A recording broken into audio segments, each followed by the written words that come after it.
Okay, shout out po sa ating mga soking nanonood, sa ating mga hindi lumulubay sa ating mga video. Salamat po sa inyong suporta sa ating YouTube channel kasi kayo po talaga ang nagpapa-inspire sa akin lalo na gumagawa ng mga opinion natin ba sa mga saloobin natin na minsan di natin mapigilan na sasama ang loob natin, magagalit tayo sa ating kukomentaryo. At ito na nga yung gusto kong mag-opinion din itong nangyari noong nakaraang araw na binisita ni VP Sara itong Iglesia ni Cristo.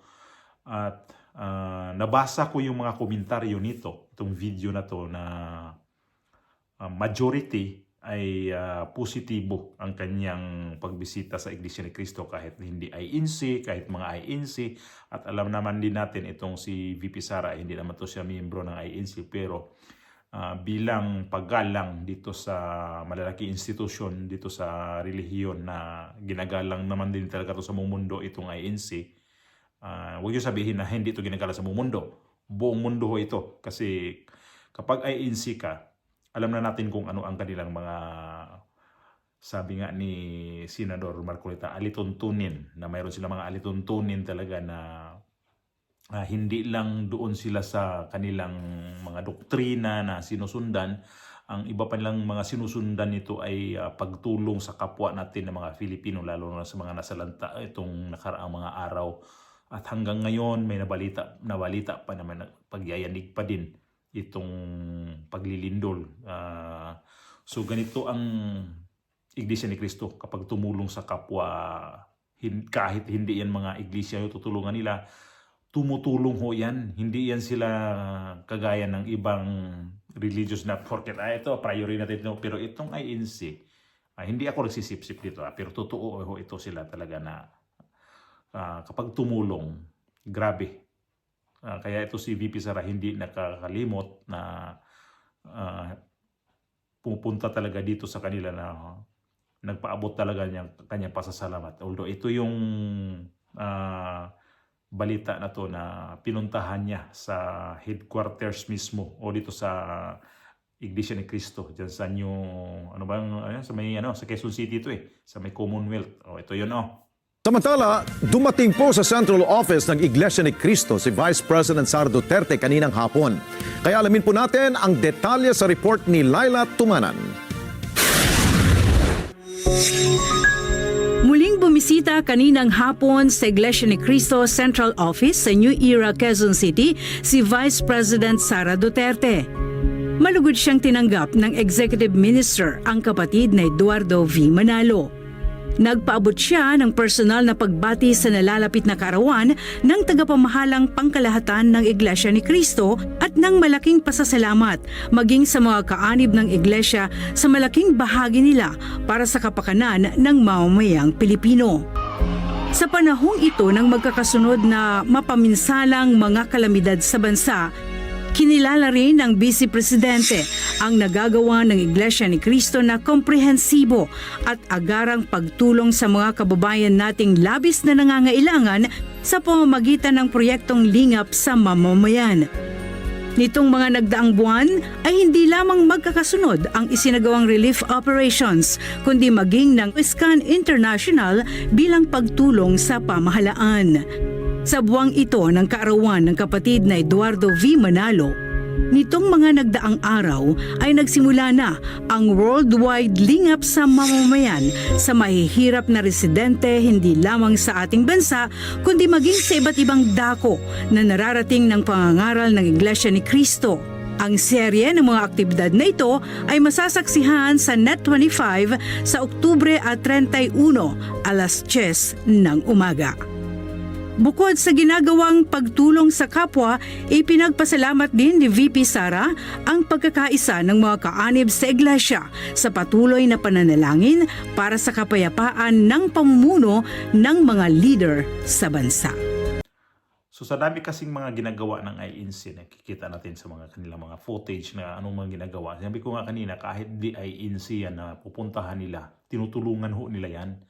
At ito yung mga video, ito yung mga komentaryo nitong iba na hindi talaga although itong mga ibang tao kasi kapag ito nalaman naman nila na pumunta ito si VP Sara sa Iglesia ni Cristo, kaagad-agad ibabas nila ang Iglesia ni Cristo. Bakit kayo galit? Noong nakaraang taon binisita din to, mga ganitong buwan din yun eh. Halos kapag mahalos na mag-birthday itong founder nitong sa Iglesia ni Cristo, bibisitahin talaga ni VP Sara yan. At hindi rin ako nagkamali, bumisita rin si dating Pangulong Duterte niyan na bago siya hulihin nun. So, bumisita rin si Bongbong Marcos nung time na yon. Pumunta rin dito sa INC. Magkasama rin yun sila yung asawa niya sa si Sandro. Magkasama ho yun. At ito yung si VP Sara, talaga nagpapasalamat siya kasi sa suporta ba naman ng Iglesia ni Cristo sa gobyerno, hindi naman itong Iglesia ni Cristo namimili kung sino talaga ang kanilang ang kanilang suportaan pagdating sa mga ganitong may mga sakuna ba, yung mga problema na dapat talaga tulungan. Hindi yan namimili na hindi namin kakampi yan ng presidente ngayon, kaya hindi namin tutulungan, pero sila gumagalaw ho yan.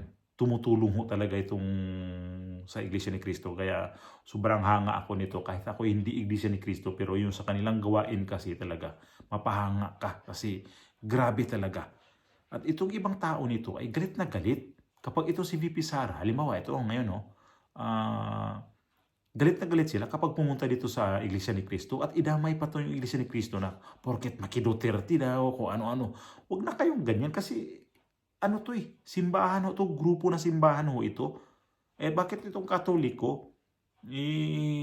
Wala naman ditong si VP Sara sa Katoliko, wala naman siya, sa pag may siya, pinapasalamatan niya. Ito yung mga komentaryo nung mga dito sa sa pagpunta ni VP Sara sa Iglesia ni Cristo. Ito, proud po kami na kami po member ng Iglesia ni Cristo. Gusto ko talagang makinig ng news ng Net25 kasi Net25 kasi ito kinuha ko.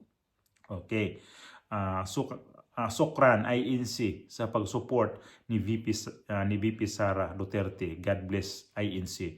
Although hindi naman si INC sumuporta kay VP Sara. Si VP Sara, ang kanyang doon pagpunta ay pagpasalamat kasi nga pagsuporta sa gobyerno, sa panggobyerno ba itong INC. Kaya lang itong INC panawagan sa panggobyerno, lalo na sa mga leader, yung panawagan nila na katahimikan, hindi sinunod. Ito sa isa sa mga leader ito sa gobyerno natin. Kaya siguro para sa akin, pag ako hindi ko yaman ang INC dismaya daw ko sa ginawa ng INC na nadismaya ako sa ginawa sa INC na suportado ang panggobyerno na itigil itong katiwalian nga ngayon, pero hindi nasunod Hindi sinunod nitong na to sa panggobyerno ngayon. Noong panahon, 2 beses na itong INC na nanawagan na wag i-impeach ang VP Sara. Hindi doon sa gusto nila si VP Sara. Ang ayaw nila na maghati-hati nga yung mga tao pero in-impeach pa din. Hindi nirerespeto yung kagustuhan ng INC. So, kahit ako siguro, nakikita ko na dismayado ako sa ginawa ng INC. Nag-effort na sila, o sige, katahimikan ang gusto namin dito. Hindi kami sumusuporta sa isang politiko. Hindi kami nag-isang politiko lang dito. Gusto namin, ang mga politiko, susuportaan namin yan sa kanilang gustong mangyari sa ating bansa. Diyan ako believe sa Iglesia ni Cristo kasi itong simbahan kasi ito ay hindi lang sila tumitingin sa kanilang sarili. Pangkalahatan. Dito ko nakikita ito. Yan ang totoo nito Hindi ako nagsisip-sip ako sa sinasabi ko dito. Ito pa yung iba Mapalad ang kapatid.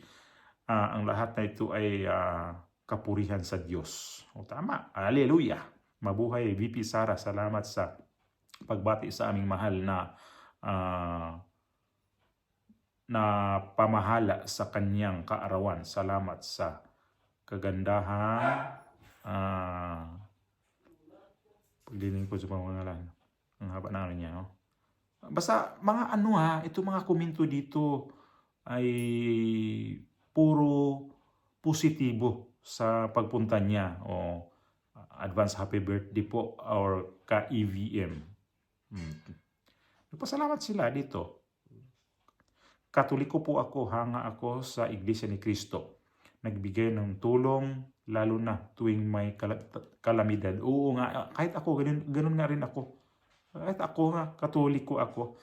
Pero mayroon siyang may sumagot nito. Tingnan natin. Hanga ka ba? Bakit hindi ka umanib? Yan na naman. Ito yung mga ganitong klaseng magkukomentaryo. Mga ano to, mga utak nito, mga utak labnaw, mga ganito. Pag ano ka, magkomentaryo ka, akin ito eh. Pakialam ko sa'yo, pero huwag kang sasagot kung anong ano mo, kung anong gusto mo, di huwag ka nang ano niya, akin ito eh. Kung gusto mong ano, mag-comment ka din. Di ba di ka ano na, kasamaan ka. Ano to? Kasamaan. Kafifiman na yun. Kadimunyuhan. Diyos ko to, mga tao na to. Bakit hindi mo subukan pumasok sa loob ng INC? Halimbawa po, kung mapanuri po tayo sa pamimili ng palengke, what if pa kaya itong kaligtasan ng ating kaluluwa na siyang dapat natin suriing mabuti, di po ba? Subukan mo po. Sana wala pong mawawala sa inyo. Naway, mapagkaloob sa inyo. Ganitong klase mga tao. Ganito gano sila. May halo kasi silang inis eh. Kaya ang kanilang inis, ipapasa dito sa itong pagpunta ni VP Sara dito sa ANC. So, idamay nila itong relihiyon ng grupo. Tayo nga magkuminto tayo sa Katoliko ba? Ano ba? Ang mga iglesia ba? Nag-ano ba sila sa atin? Kung sinong Katoliko dyan. Nagkomentaryo ba yung mga membro ng ANC? Hindi. Kasi ang sila yan, yan lang yung ano nila. Basta sarili nila lang inintindi sa kanilang kung anong nakakabuti sa karami. Yan lang ang ano nila. Ang gusto nila hindi kagaya sa atin ba? Tayo mga Katoliko, likas na sa atin kasi itong pakialamira tayo. Pakialamero, mga ganong klase tayong tao. Mayroon tayong sa katawan natin na inggit ba sa katawan? O sorry na lang sa mga matitinong Katoliko. Pero andyan tayo. Itong INC, ako hindi akong Iglesia ni Cristo nga, pero hindi ko naman sabi na bakit ako di ko sumanib sa kanila, humanga ako kasi sa kanilang ang ganda kasi ng kanilang ang ganda kasi nila ang kanilang vision ba.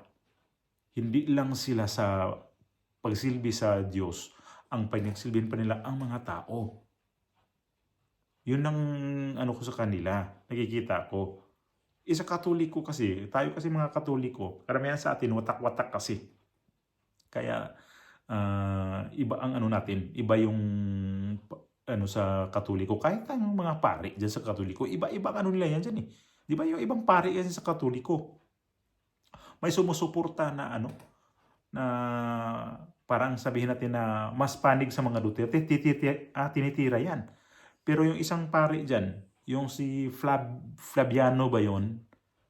Grabe yun ha. Yung tawag na 18 demonyo ng mga senador. Grabe yun siya ha.